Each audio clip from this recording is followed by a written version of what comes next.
गुप्त विद्या चैनल में आपका स्वागत है। आज के इस वीडियो में हम अप्सरा परम लोचा और ऋषि कंडू की कथा के ऊपर चर्चा करने वाले हैं। अप्सराओं के धरती लोक से जुड़े हुए कई कथाओं का वर्णन आता है। अप्सराओं ने समय समय पर धरती लोक से संबंध बनाया है। समय समय पर धरती लोक आती रही है और आज भी आती है। चाहे वो किसी ऋषि की तपस्या को भंग करने के लिए आए या फिर किसी ऋषि के तपस्या से, उनके तपोबल से आकर्षित होकर आए या किसी साधक के साधना से आए, आज भी अप्सराएं आती हैं और उन्हें धरती लोक पसंद भी आता है। वैसे तो कई कथाएं हैं जिनमें कि ऋषियों की तपस्या भंग करने के लिए देवराज इंद्र ने अप्सराओं को भेजा। इसी तरह की आज एक कथा के ऊपर हम चर्चा करने वाले हैं। एक महान ऋषि हुए, ऋषि कंडू। नदी के तट पर उनकी एक कुटिया थी। वहां वे अपनी जप तप, साधनाएं, ध्यान, पूजा पाठ आदि किया करते थे। एक बार ऋषि के मन में हुआ कि वो कठोर तपस्या करे और ऋषि ने कठोर तपस्या की। उनका तप शिखर पर आने लगा। उन्हें अपने आसपास कुछ भी बोध ना रहा और वो निरंतर तप करते चले गए। उनके इस घोर तप से इंद्र को हमेशा की तरह भय होने लगा, क्योंकि अगर ऋषि कंडू अपनी तपस्या के उस स्तर पर पहुंच जाएंगे तो हो सकता है कि देवराज इंद्र को भी अपना पद छोड़ना पड़े। और ऐसा सच में होता है। अगर कोई ऋषि मुनि कठोर तप कर ले तो वो देवराज इंद्र के भी पद का अधिकारी हो जाता है और देवराज इंद्र को भी अपने पद से हटना पड़ता है, क्योंकि इंद्र एक पद है। यहां बदलाव होता रहता है। महाभारत काल में जो इंद्र थे, जरूरी नहीं है कि अभी भी वही इंद्र बैठे हों। ये बहुत ही बड़े बड़े साधकों को पता होता है कि किस समय कौन से इंद्र हैं, जो कि अप्सराएं भी बताती हैं। अगर किसी साधकों को अप्सरा की साधना सिद्ध हो, अप्सरा से उनसे बातें हो, तो वो अप्सराओं से पूछ भी सकते हैं कि अभी जो इंद्र बैठे हैं वो कौन से इंद्र हैं, उनका नाम क्या है। खैर, जब ऋषि कंडू की तपस्या से वो डर गए, भयभीत हो गए, तब उन्होंने एक अति सुंदर स्वर्ग की अप्सरा परम लोचा को बुलाया और उन्हें सारी योजनाएं बताई कि किस तरह से ऋषि कंडू की तपस्या को भंग करना है, और उन्हें उनकी उस कुटिया में भेज दिया।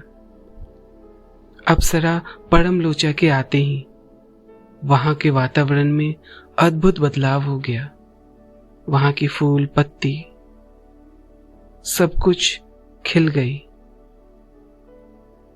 सब कुछ अति मनमोहक हो गई।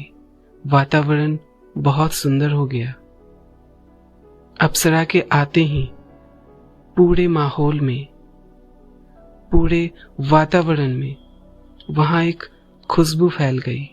परमलोचा की हंसी, उनकी पायलों की छनकार ऋषि कंडू के कान में गई। उनकी अटखेलियां। जब ऋषि ने अपनी आंखें खोली तब देखा अति रूपवती, नवयौवना, बर्फ के समान उज्जवल आभा लिए सबसे सुंदर अप्सरा उनके सामने खड़ी है। अप्सरा को देखते ही वो अपनी तपस्या भूल गए। उन्होंने सब कुछ छोड़ दिया और उन्हें पाने की इच्छा करने लगे कि अप्सरा भी यही चाहती थी। अप्सरा ने ऋषि के साथ प्रेम निवेदन किया।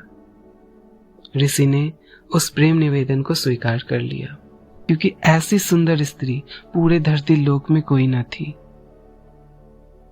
बालकपन की चंचलता भरी हुई, घुटनों तक बाल लिए हुए, जैसे बादल उमड़ कर आया हो। ऋषि उनको एक पर्वत की गुफा में लेकर चले गए। वहां उनके साथ उन्होंने कई वर्ष तक विहार किया। उनके साथ रहे, सुखपूर्वक अपना जीवन बिताया। भोग विलास में डूबे रहे।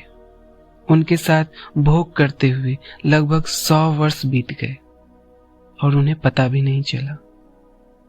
100 वर्ष के बाद अचानक से परमलोचा अप्सरा ने कहा, हे मुनि श्रेष्ठ, अब मैं स्वर्ग लोक वापस जाना चाहती हूँ, इसलिए आप मुझे खुशी खुशी विदा कीजिए। अप्सरा के मुख से ऐसे वचन सुनकर ऋषि बहुत उदास हुए। उन्होंने कहा, हे प्रिय, थोड़ी देर और रुक जाओ, अभी तुरंत तो तुम आई ही हो। ऋषि के इस तरह से उदास चेहरे को देखकर अप्सरा रुक गई। फिर कई वर्षों तक उनके साथ सुख भोग किया और 100 वर्षों के बाद फिर अप्सरा ने कहा, मुनि श्रेष्ठ, अब तो मुझे जाने दे, बहुत समय हो गया है। उन्होंने कहा, थोड़ी देर और रुक जाओ, अभी तो तुम आई ही हो। उन्होंने फिर अप्सरा को मना लिया। फिर वे उनके साथ कई वर्षों तक रहे। इस तरह से प्रत्येक 100 वर्षों में अप्सरा परमलोचा जितनी बार कहती, हे ऋषि श्रेष्ठ, बहुत वक्त हो गया है, अब मुझे जाने दे, और ऋषि उन्हें मना लेते, उन्हें रुकने पर विवश कर देते। तभी एक दिन अचानक से ऋषि कंडू गुफा से तेजी से बाहर निकले। तभी परमलोचा उनके पास आई और पूछी, हे मुनि, आप कहाँ जा रहे हैं?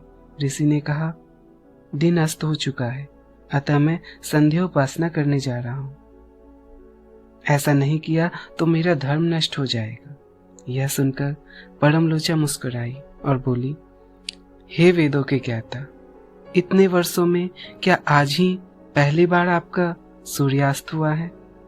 जो संध्या वंदन नहीं करेंगे तो आपका धर्म नष्ट हो जाएगा। मैं तो आपसे जब से मिली हूं तब से आपने कभी भी संध्या वंदन नहीं किया। ऋषि बोले, हे प्रिय, नदी के इस सुंदर तट पर आज सवेरे ही तो तुम आई हो। मुझे भली भांति ज्ञात है, मैंने आज ही तुम्हें अपने आश्रम में प्रवेश करते देखा है, अतः आज के दिन के खत्म होने के पश्चात संध्या काल हुआ है। लगता है तुम मेरा उपहास कर रही हो। तब परमलोचा ने कहा, हे ब्राह्मण श्रेष्ठ, आपका यह कथन सत्य है कि आपके आश्रम में मैं सवेरे ही आई हूं, लेकिन वो सवेरा कई वर्षों पुराना हो गया। उस सवेरे को कई वर्षों बीत गए। यह सुनकर ऋषि कंडू घबरा गए। बोले, हे सुंदरी, मुझे सही सही बताओ, तुम्हें मेरे साथ रमन करते कुल कितना समय हुआ? तब अप्सरा ने बताया कि आपको मेरे साथ रमन करते लगभग 907 वर्ष 6 महीना और 3 दिन हो चुके हैं। यह सुनकर ऋषि कंडू हैरान हो गए और बोले, हे प्रिय, क्या तुम सत्य कह रही हो? क्या मेरे साथ कोई मजाक तो नहीं कर रही? मुझे तो लगता है कि तुम्हारे साथ रहे मैं बस एक दिन ही मेरा बीता है। परमलोचा ने कहा, आपसे मैं झूठ क्यों बोलूंगी, वो भी उस समय जब आप अपने धर्म के मार्ग का अनुसरण करने जा रहे हो। परमलोचा ने उनसे सारी बातें बताई कि वो किस लिए यहाँ आई, देवराज इंद्र ने क्यों उन्हें यहाँ भेजा है। ऋषि को क्रोध आ गया। बोले, हे पापन स्त्री, जहां से तू आई है वहीं चली जा। इंद्र ने तुझे जिस कार्य के लिए भेजा अब वह तो पूरा हो ही चुका है, अब तेरा यहाँ क्या प्रयोजन। परमलोचा भय से कांपने लगी। कहीं ऋषि उन्हें श्राप न देते। उसका पूरा शरीर पसीने से भर गया। उस समय ऋषि ने जो गर्व परमलोचा में स्थापित किया था वो पसीने से बाहर निकल गया।